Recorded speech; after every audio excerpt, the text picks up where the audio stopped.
Okay, so the very last lecture. So the previous lecture, I forget to add some important data and I explained without the figure. Maybe as I hope you remember that PET YCF7 subunit encodes a small hydrophobic subunit of cytochrome B6F complex with a single transmembrane helix. Okay. So the absence of this gene and the absence of this PET-L subunit, B6F complex is still functional, but at a low activity and low stability of the complex. So this is the data I talked, but I show you the wild type cells and YCF7 clone 3 cells. This is PET-L deficient mutant cell, and the one is the cell of exponential phase, so actively where the cell actively synthesize proteins, and second is early stationary phase, so almost translation activity is reduced, and third, 3 is the stationary phase. The cell do not synthesize most proteins. Okay, and then we measured fluorescence induction kinetics. Show you that this decline, this the fluorescence peak, indicate the activity of cytochrome B6F. The wild type, the activity stay the same, right? Similarly, the mutant, the stationary phase, it shows a little bit the activity of decline. Second, also still, but in the stationary phase, the activity of B6F almost absent. And if we analyze the protein level by immunoblotting, wild type, the level of the accumulation of cytochrome F, this is a measure of the level of cytochrome B6F complex in the chloroplast, is almost the same. A little bit decreased in the stationary phase, but it's almost the same. But in the mutant, it goes down significantly reduced. You don't see, scarcely you see the signal. So stationary phase, accumulation of protein of B6F complex was almost undetectable. So this means that the stability of the B6F complex was significantly affected. But in the young cells, so protein synthesis is active, so certain level of B6F complex accumulate and functional. So PET-L is not essential for activity of cytochrome B6F complex, but important for the stability of the B6F complex. So this is a crystal structure of cytochrome B6F complex. This is a dimer structure, actually. It's not monomer. Because the iron sulfur FES protein is this yellow. This was dropped off after purification from the B6F complex without PET-L. So this is yellow one. And interesting thing is I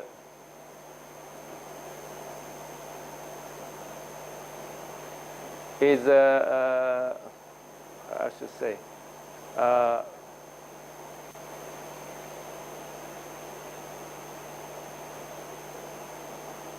this, because B6F is dimer, because this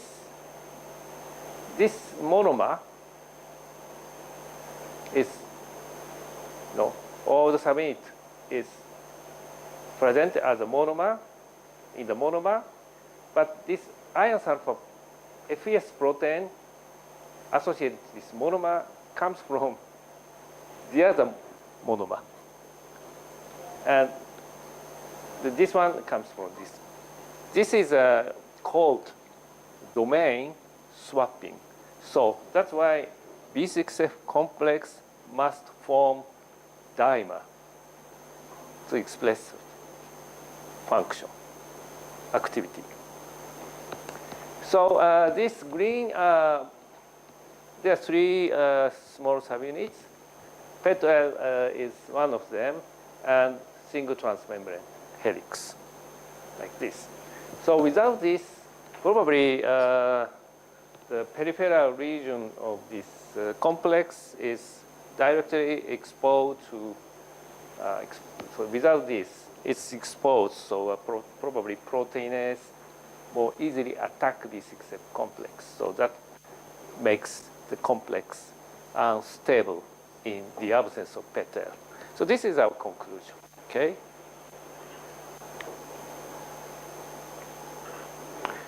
So the next topic is the site-directed mutagenesis of PSBA and PSBD genes. These two genes are encoding photosystem 2 reaction center subunits. So we introduced how to make a point mutation. You change one or two nucleotide to change the amino acid, replace the amino acid, and to see what happened to the protein. So this is a photosystem 2 complex.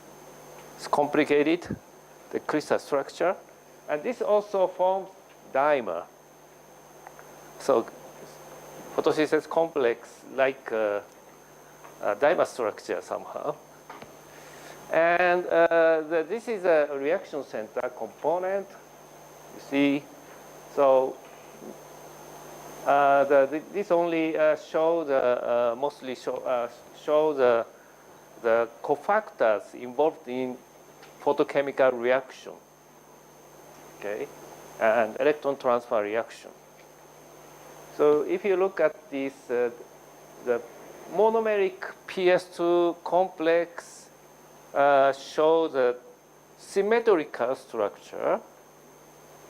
Maybe I told before the symmetrical structure of photosystem 1 and photosystem 2, and these two complex has similarity in structure. So the D1 protein, that is a PSBA encoded D1 subunit, and PSBD gene encode D2 protein. And these two proteins sequence is similar, has similarity. So we call the reaction center as heterodimer. And in this heterodimer, component of redox component are located. PD1, this is a chlorophyll pigment, chlorophyll associated to D1, and pigment chlorophyll A associated with D2, form a chlorophyll dimer, something like this. And this is chlorophyll D1, chlorophyll D2. This is named accessory chlorophylls. And this is phyophytin, symmetrically located. Phyophytin D1, phyophytin D2. Okay. Phyophytin is the pigment derived from chlorophyll A, but the magnesium in the center of chlorophyll A is lost. So that without magnesium, This is called ferrophycin. Okay, very similar to chlorophyll, but no magnesium in the middle here. And next is QA bound plaskinon, QA and QB. Also, these two bound plaskinon is located symmetrically. Okay, in D2 and D1. It's a little twisted. Okay, and then from QB to plaskinon pool, the electrons are transferred. So, and also the donor side, there is a tyrosine residue on D1 protein, PSBA subunit, is electron donation, electron donor. And then manganese cluster, mangan 4, calcium 1, oxygen 5, form a cluster like this, like this. So this is the site of catalytic site of water oxidation. So electron extracted from water transfer to tyrosine, Z, tyrosine residue on D1 protein, and P680, this is a dimer. And then chlorophyll D1, ferrophycin, QA, and then QB. And the QB is when reduced by 2 electrons and acceptor 2 proton becomes plastoquinol. Then released from this site, it go into plastoquinol pool, and oxidized plastoquinol is replaced and bind to here. They accept another electrons. This is a reaction, series of reaction in photosystem 2. So now I'm going to focus on the oxygen evolving site. So this is the manganese cluster. Okay, is associated by several amino acid residue on D1 and CP43, PSB C or PSB A and PSB. So this amino acid is the bind of this manganese cluster. Okay, and then oxygen evolution. How oxygen evolution occurs? Did you learn already in this seminar? Not yet. Okay. So water, 2 water molecule is oxidized 4 times to produce 1 oxygen and 4 proton. Okay. 2 H2O oxidized 4 proton and 1 oxygen molecule. So 4 times oxidation means 4 times extraction of electron. Now, oxidation means the losing electron. So this manganese cluster has 5 different states. That is named S0, S1, S2, S3, S4. And if you start, actually it starts from S1, but if you think to S0, the 1 photon comes and then one reaction occurs, then 1 electron is extracted and 1 proton is released. And the second photon comes, so it moves to S1 to S2, 1 electron. And third photons transfer S2 state to S3 state, and then 1 proton and 1 electron. And last, the fourth photon comes, and then 1 electron and 1 proton is extracted, released, and then finally reach to S4, and then without light photon, it changes from move to S4 to S0. So then a proton, 1 proton is released, and then 1 oxygen molecule is released. This is a so-called S cycle, no S cycle. So this is the number of flash, excited the cell, and then this is the yield of the oxygen. So if you, the dark adapted cell is illuminated by a single flash, no oxygen is evolved. Okay. The second flash, a little bit. And third flash, it reaches the peak. And fourth, it goes down again. Fifth, sixth, seventh, again, go up. And then this oscillation is gradually damping, smaller. Okay.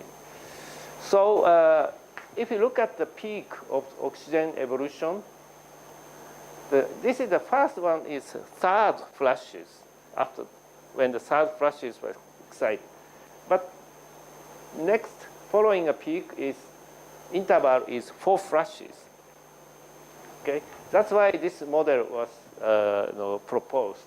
1, 2, 3, 4 flashes, and then go back to the S0 state. So the cycle is 4 because 2 water molecules need to be 4 times oxidized. Okay? But the question is why the first peak of oxygen yield, high yield, is reached in not after the fourth flash, but in the third flash. Okay? This is a question. But this was a very long time ago in the 60s. This experiment was done, and this model was proposed in the 60s. So at that time, the people were thought that the fourth cycle is as expected because 2 waters must be oxidized 4 times to produce 1 single oxygen. But why the third time? Now why it's damping this oscillation? So if you think so seriously, it's difficult. But if you think easily, okay, starting point is S1. Okay. Did you think so? It's easy. No, if we found a model, if we propose the model, oh, that's easy to understand. Okay.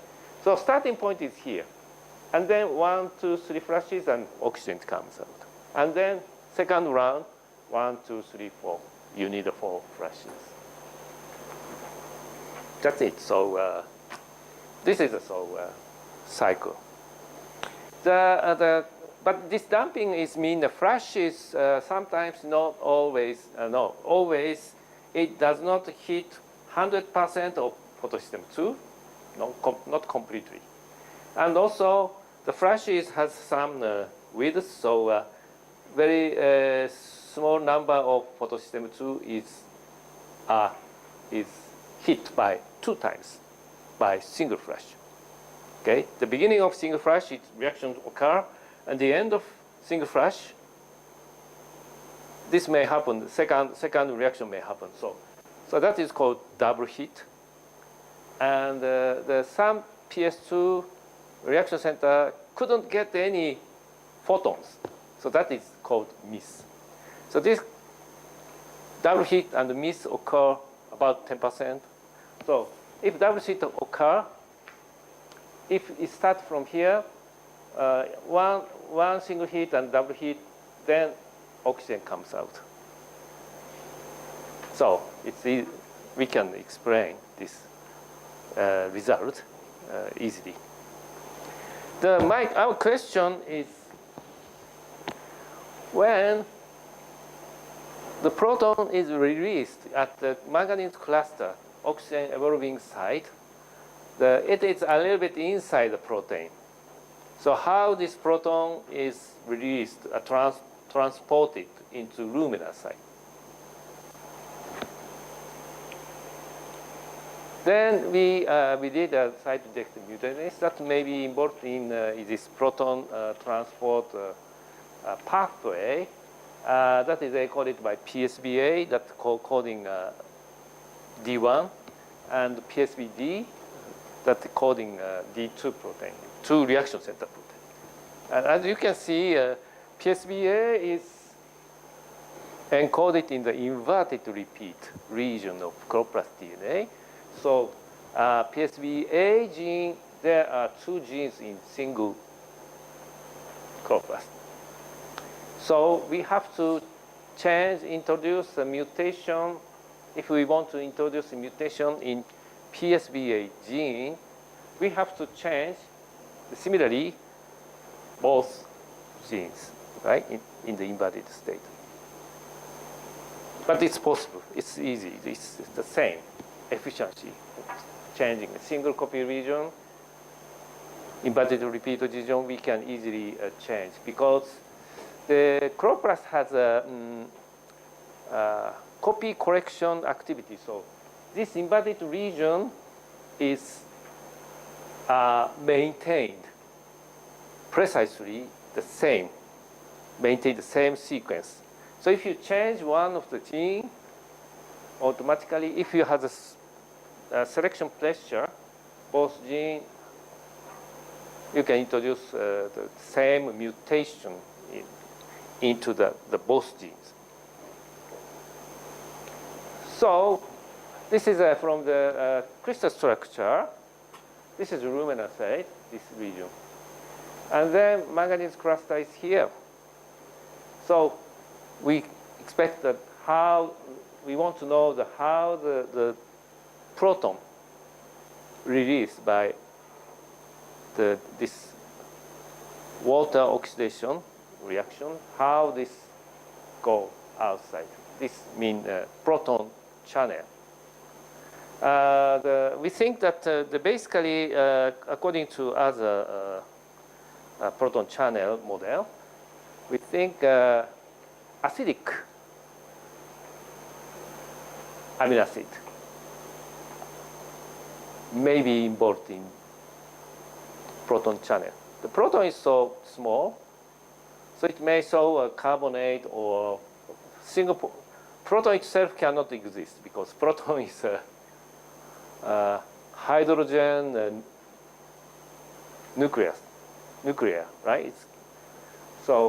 But proton can transport it by exchanging the proton between proton, for example, acetic acid, the side chain of acidic, for example, carbonate, carboxyl group, or water.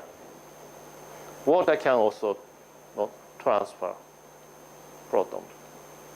The proton, because water can accept the proton, bind the proton. So, but we expect this residue.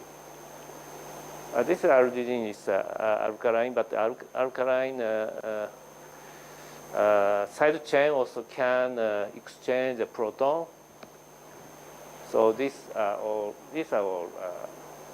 acidic amino acids. So if these are involved in the proton transfer reaction or proton channel, if we change this amino acid, the PS2 photosystem 2 activity or oxygen evolving activity may be affected. So to see if this happens or not, we changed this amino acid. So the question is to which amino acid we should change. We don't know. So the Dr. Hiroshi Kuroda, he was working with this. He changed, okay, to 19 different amino acids. Usually, we don't do that. But he did. Okay? So he changed this amino acid, possible change. So D1, PSBA, aspartic acid 61, glutamate 65 here, and glutamate 312, arginine 334, glutamate 302 here, and glutamate 323 here. Okay. 1, 2, 3, 4, 5, 6. And D1 glutamate. Okay, well, this is D1, PSBD. So he made 1, 2, 3, 4, 5, 6 site to change. Okay. To 19 different amino acids. Okay. So for this project, 1, 2, 3, 4, 5, 6. So 6 means 6 times 19. So 114? 114. 160. 19 times 6. 6 is 114. 114, right? 114. 114 mutants he made. Sir, which technique he used for mutation? Which technique he used? Which technique he used for mutation? Chloroplast transformation, and to make the transforming vector, sometimes you can make the primer with regenerated, but then you have to screen many to find that maybe 18 we can find, but final 19 mutant, it took many times that may happen. So he made 19 different oligonucleotides to make, so one by one. He didn't use a sophisticated way, but it's a very classical way, but very, how to say, certainly he get 19. Okay, this is the result.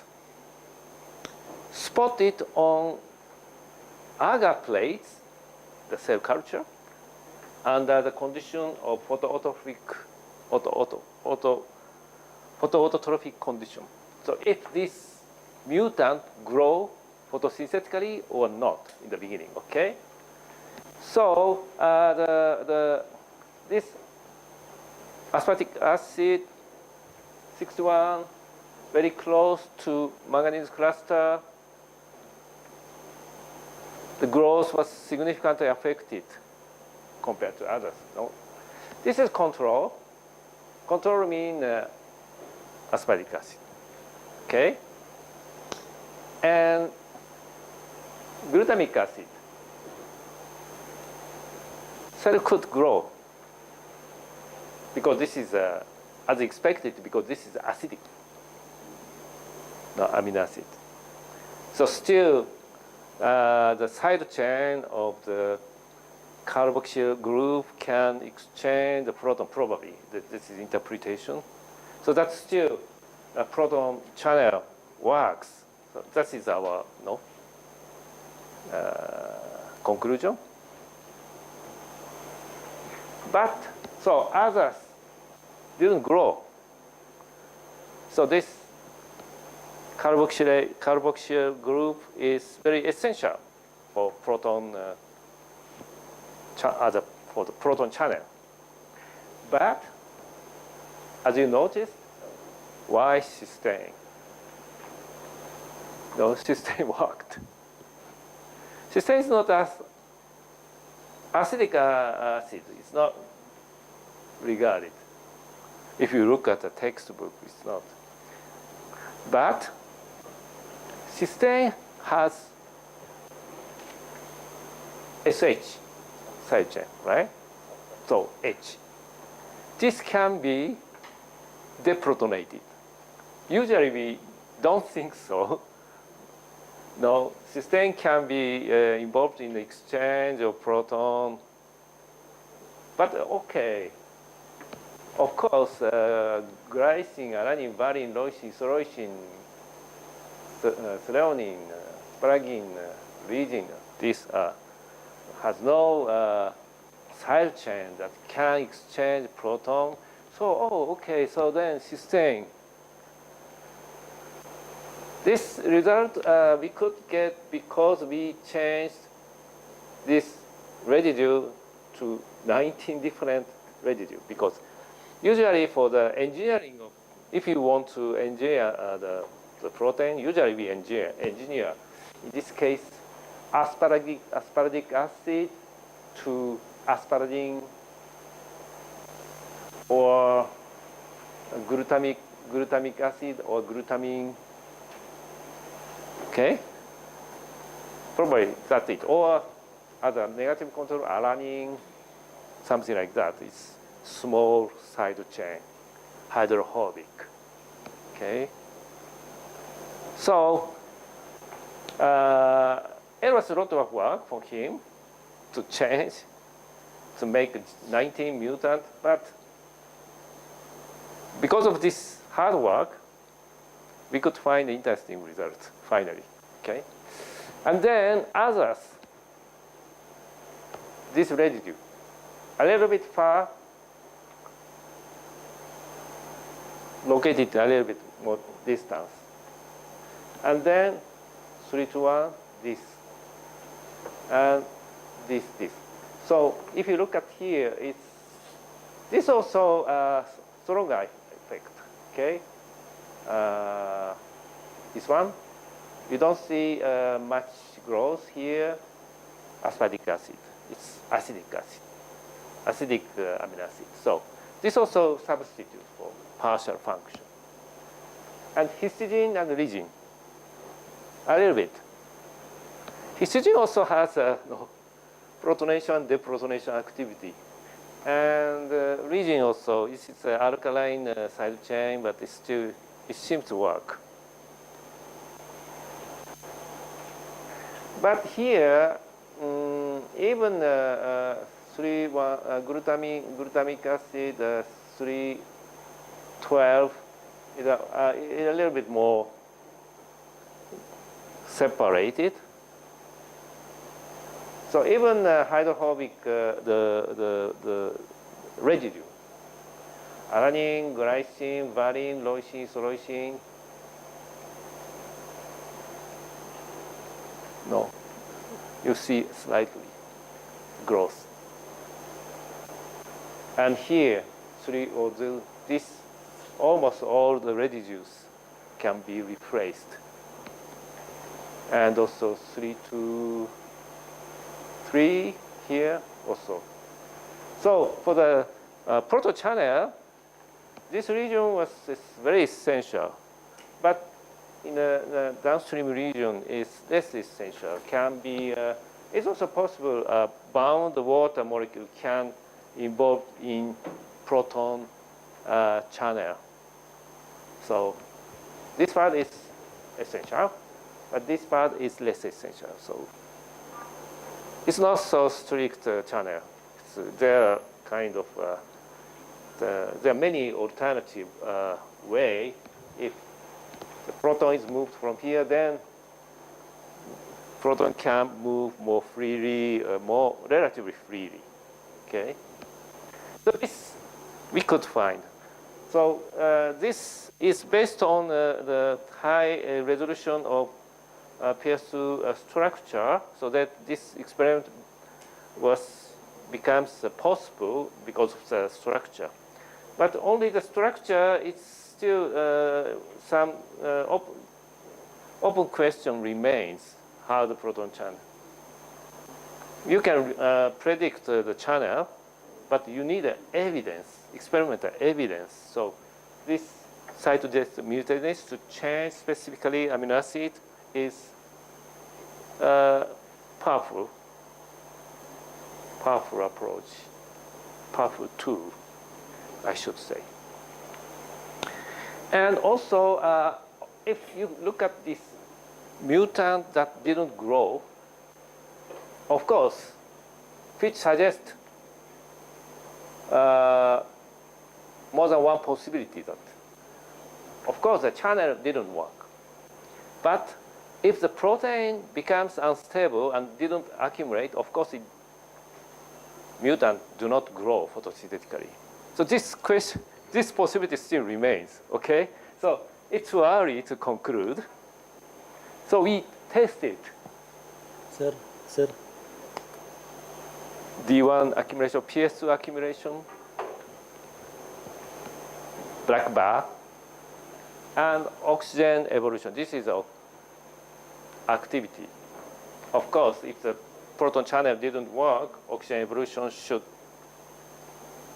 be inactive.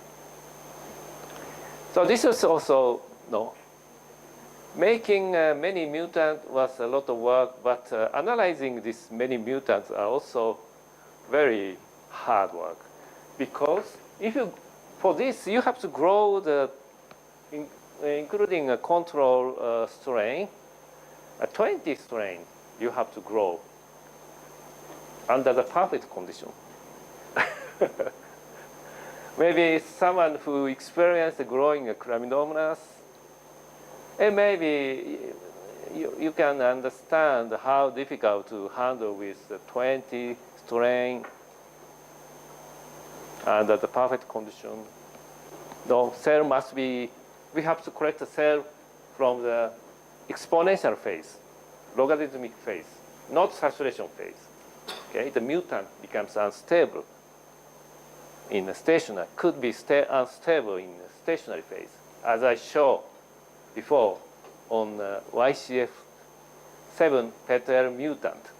Okay, if you change the mutation, the amino acid, it is general that the protein becomes less stable. That is natural. So we did this experiment. So it's certain amount of PS2 accumulate here, except for tyrosine and tryptophan mutant. So tyrosine and tryptophan mutant didn't grow because PS2 didn't accumulate. But we don't care, because proline and tryptophan may not be involved in the proton channel, because there is no proton association and release. And the B is glutamine 69, 65 is here. Only proline mutant was reduced to 20%, but others are very, very much accumulated. So proline didn't grow so well. We can say because this is accumulation was low, but the proline is hard to think that it's involved in proton channel. And this 331 glutamate is also proline affect accumulation, but others accumulate very well. And this also shows some oxygen evolution. Okay, so that's why they grow better. Proline didn't accumulate, and also no oxygen evolution. The proline, no, nothing. 312 is this one. But others grow, no. And also some oxygen evolving activity. Of course, aspartic acid is higher than other mutant. And somehow, strangely, tyrosine also evolve more oxygen. So tyrosine grow well. So this is consistent data. So this is the way to analyze the phenotype of the mutant. So we also measured more specific partial reaction of PS2. Oxygen evolution is whole PS2 reaction. So maybe here you didn't experience in the laboratory course of the thermoluminescence. The PS2 activity can be measured by thermoluminescence. So I just want to show the technique here. In the cell, if you incubate in the dark, the oxygen evolution S-state evolving complex manganese cluster is stay S1 mostly, okay? Not S0, S1. And then QA is oxidized state, okay, in the dark. Then cell, you illuminate the cells with single flash. So one reaction occurs, so S state moves to S2. And then electron goes through like this and then go to QA. And then here, if you add the inhibitor that block the electron transfer from QA to QB, the electron stops here, and then after flash excitation, you immediately free the cell. Then this S2 state and QA minus state is stabilized in the frozen cells. Okay. Otherwise, the high energy state QA minus donate electron to manganese cluster to make the PS2 the original state before excitation. Then you slowly increase the temperature. Frozen cells slowly increase the temperature. Then this back reaction to QA to S state occur. Okay. To this is a back reaction. So for this back reaction,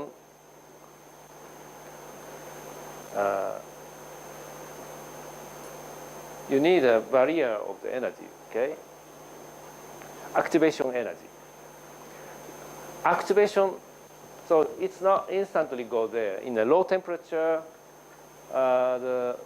this state has no energy to overcome this activation energy. But if you increase the temperature, from the temperature, it's get the energy for the activation. So slowly, if you increase the temperature, then at certain temperature, this reaction occur. And then if you measure the temperature that occur this back reaction, you can measure know the condition of S state and QA state.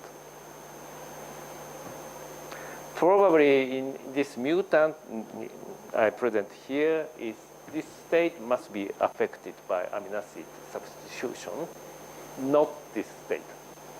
Okay. This is called Q band, and there's another B band without an inhibitor. So this is another. I'm just today talking about Q band. This is a thermoluminescence Q band. Okay. So control.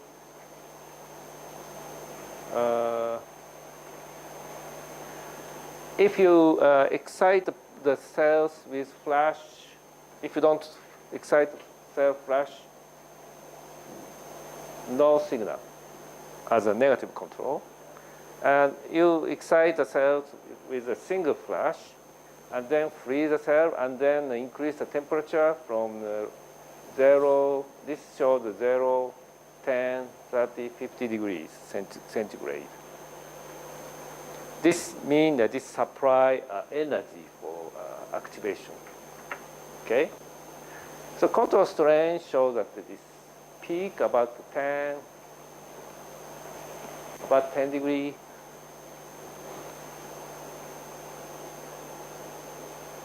And glutamate also very similar. Glutamine, a little bit shifted, but very similar. Cysteine, serine is a little bit broad band. So some parts are very similar, but the other part of PS2 need more activation energy. This data shows FUD7 is PS2 deficient mutant to show that these signals are derived from PS2 activity. Okay, this is negative control local. Without PS2, this signal can't be detected. So this kind of experiment we can do without breaking the cell, the intact cell, using the intact cell. What is that FUD7? FUD7 is PSBA gene deficient deleted mutant. The PS2 minus mutant. So this is very often used for transforming a PSBA gene because the chloroplast of this mutant has a large deletion of PSBA gene. So if you use a host, this strain as a host, it's already major part of the PSBA gene, not entire part, but most part of PSBA gene are deleted. So if you transform, that means a complement. So you don't need to worry about the remaining wild-type genes. So this is very convenient. So this type of experiment we can do. So this is I show only few data because if you show 90 different data, it's just confusing you. So look at this again. Cysteine, glutamate grow, but for example, serine. Serine is, do you think cysteine and serine are similar amino acid? Side chain, OH is serine, SH is cysteine. So it's a little similar, right? But we had a very big cysteine and serine, no, very different. And if you look at the cysteine and serine, both are very much reduced, but the cysteine has a few times, 4 or 5 times more oxygen absorbing activity. Okay, so why this happens? So that is our question.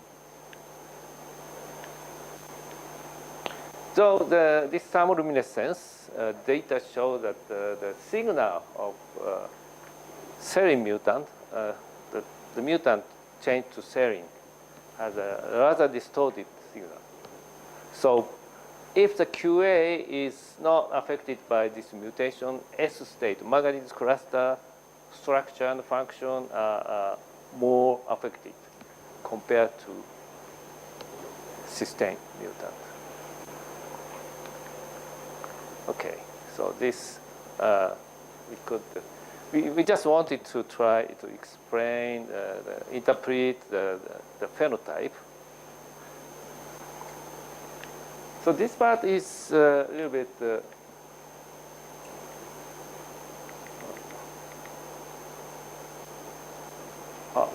I forget to, I didn't include some important data.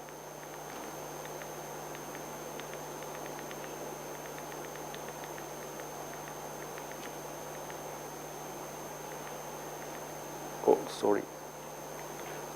No.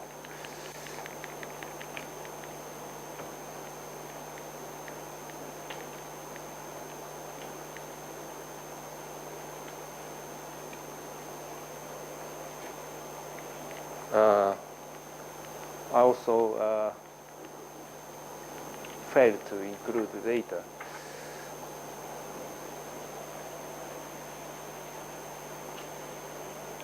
So this is to explain this phenotype. We collaborated with bioinformation specialists in bioinformation to calculate the energy using a crystal structure data. What happened when you change the amino acid residue? Okay, so I failed to. I I included, but it's somehow missing here. But this is the data of the aspartic acid here. Okay, this is a side chain of carboxyl side group. Okay, carbon, oxygen, oxygen, and proton can interact here. And cysteine residue here is this is a sulfur, and proton is somewhere here. We cannot show the proton, too small.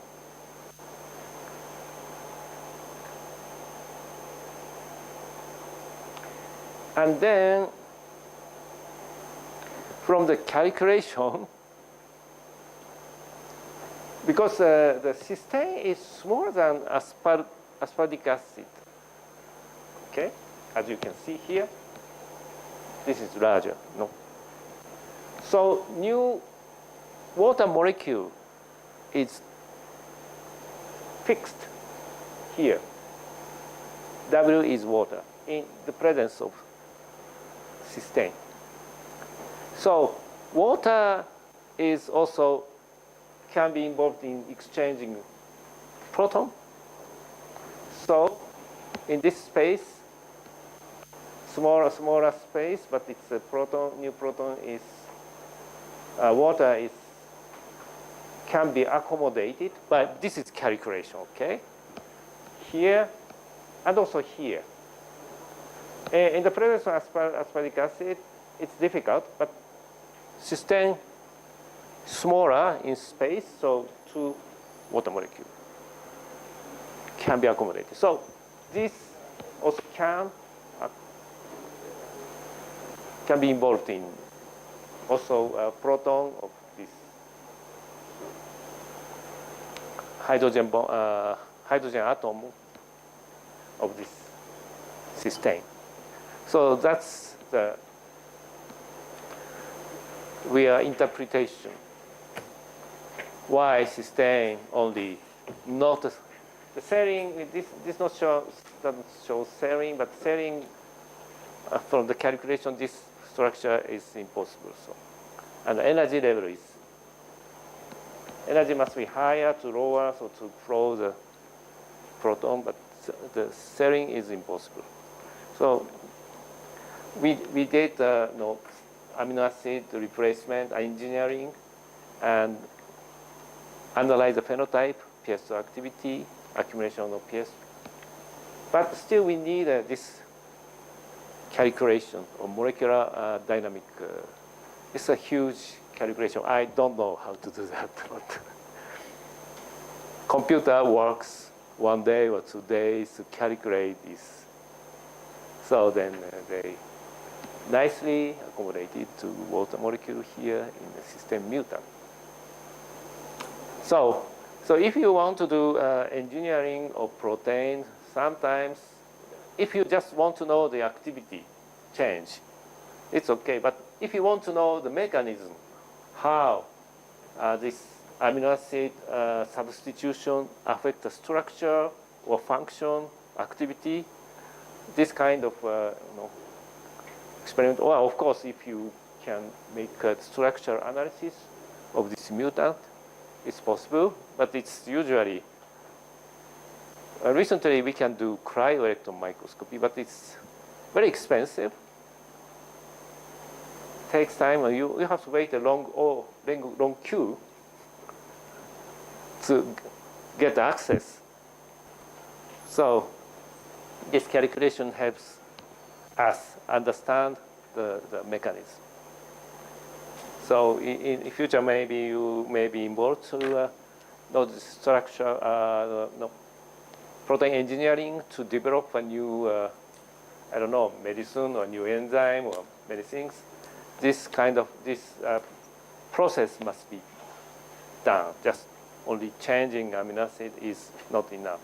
Analysis of the activity in detail, molecular level, and structural analysis using a computer or cryo-electron microscopy is important. But this protein engineering is also very still need to get evidence how, why, what happened. So that's all. That's all. Any questions, comments? So this structural crystal structure is already in the internet, right? Then we will analyze it. Right? Yeah, it's this calculation is you need a large computer, kind of super. I don't know they're using a super or cluster of computer, huge, or connection to the supercomputer. If you have a cluster in a one room, still takes 1 day or 2 days or 3 days, continuously calculating. I don't know how they do, but it's a lot of energy, electricity you use, and also mostly cooling the computer. So very energy consuming the system, but so you need a collaboration with specialists. Any other questions? This is almost ending, so final. Okay. Any questions?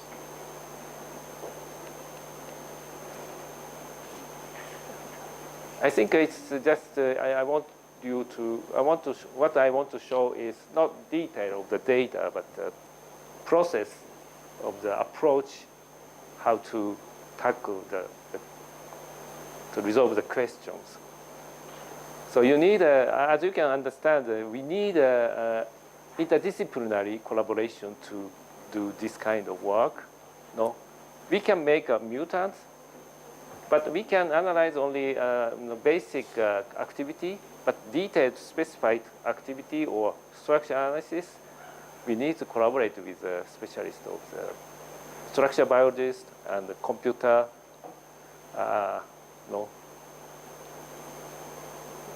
very specific in the software.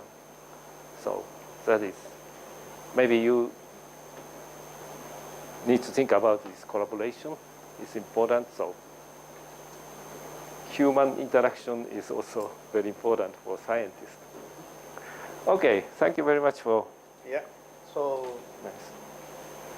I think now it is all the theory. You can say the theory classes or theory courses are over now, and we have a lab today. And we hope you have enjoyed all the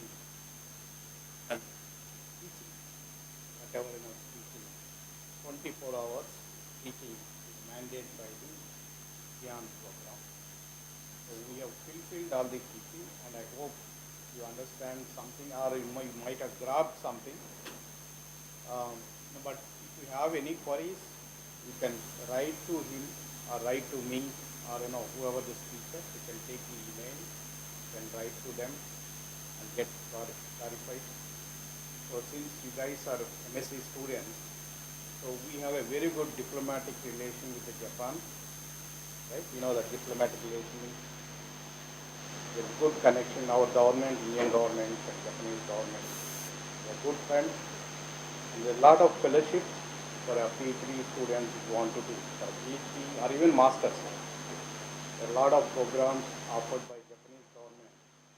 You can apply for it. If you want to do it, please. That will be a very useful. Maybe you can send him an email and you can connect some laboratories. All of you are master students, right? Yeah. So it's a good opportunity for all of you. There is a Mombush fellowship. Mombush? Yeah. Ministry of I don't know English. It's long. Yeah. Long name. So that is also, there is a fellowship specifically given for PhD, and also now started Lotus is the other program for people who want to do PhD. That is the other one. There are a couple of them. A couple of fellowships. Otherwise, you can also contact directly Professor, where you can be a potential PhD candidate in Japan. And of course, postdocs also, there are several postdocs. So hope we have enjoyed, and we have one more day. So tomorrow, after the lab, tomorrow we have a quiz program that is also mandated by the GM program. All of you have to be there for a quiz and enjoy. It's not that we are testing your knowledge. We wanted to understand how you have grabbed how much knowledge you have gained. They just want to test. I think Dr. Venkat will be organizing that, and of course we will be there. And then following the validity session around 12 o'clock. We'll finish it up by before 1 o'clock or even early. So there will be some presents. Those who answer well. Presents. I think is planned for some presents. So you have to prepare maybe those the notes we have, whatever notes we have written. You go through, and only comes from only the whatever Professor Takashi and myself, Patika and other, whoever I thought, from that only we will get the question. Now we wanted to know that also with this feedback also you have to send to the MHR. GN is operated through MHR, Ministry of Human Resources. And again we said the feedback, you have to give feedback. I also give feedback on you, how you have answered. That will be telling based on tomorrow, and he will be also giving a feedback.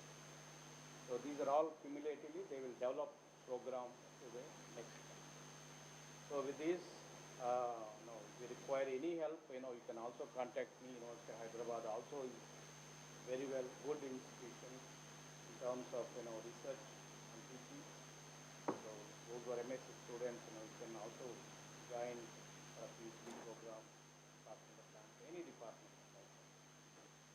So I again thank you very much for accepting our invitation. It was my and pleasure. Hope we had a very good time with. Already we had a very good time here. So thank you. Then tomorrow we'll talk a little bit more. So okay, let's go for lunch. We'll break.